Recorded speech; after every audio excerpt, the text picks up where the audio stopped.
in the Iowa House of Representatives would change the way public city libraries are run in the state.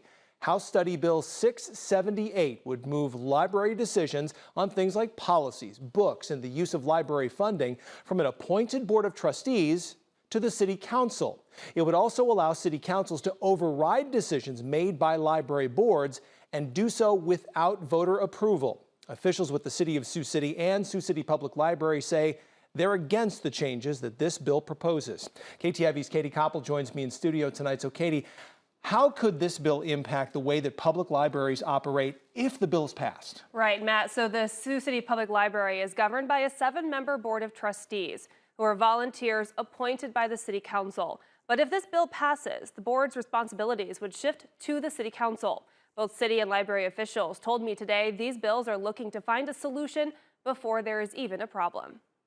We have been a vital part of the community. Local public libraries are often seen as the beating heart of the community, a place everyone is welcome, with walls full of anything you could imagine.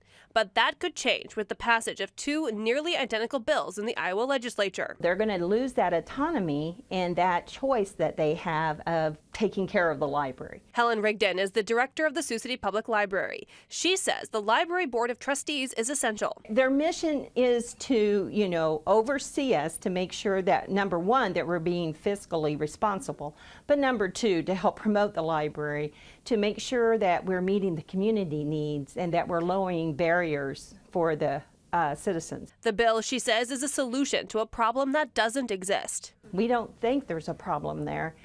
And if they think there is, it's a local problem and shouldn't be governed by the state. Those who oppose the bill say it's pushback from a bill lawmakers approved last session that banned certain books from Iowa schools. A judge blocked parts of that bill. This new bill would give city councils the ability to remove any book from library shelves.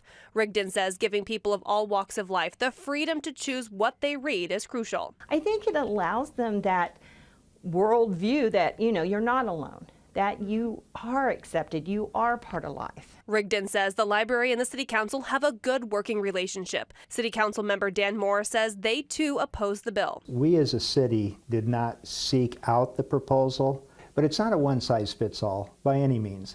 And it just would not work for Sioux City. It would not work well. Both Rigdon and Moore say the library and the council work together to provide the best service to residents.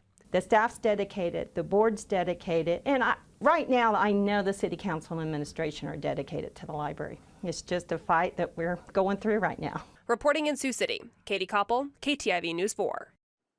The House Local Government Subcommittee passed that bill by a vote of 2-1 last week. It has until the end of this week to move out of the full committee and onto the House floor. Otherwise, it can't advance this session. Now, Matt Rigdon and several others from the Sioux City Public Library were at the State House yesterday to lobby against this bill, and she told me that of the several dozen people that were in attendance, only one of them actually supported this bill. Now, that subcommittee bill from the Senate did not advance, so therefore it's dead on arrival, but that House bill is going to continue on. Katie Koppel, we appreciate the update. Thank you. Now, this issue is one that's already been addressed by voters in central Iowa. Last year in Pella, Iowa, residents voted against a measure to stop the city council from overseeing the library board. That measure would have also given the city council the freedom to pull books from library shelves and control the library's budget. The measure came up for a vote in Pella after some residents sought to remove a book titled Gender Queer from library shelves. But the library board voted against the move. Pella residents voted 51% in favor of keeping library control in the hands of the library's board.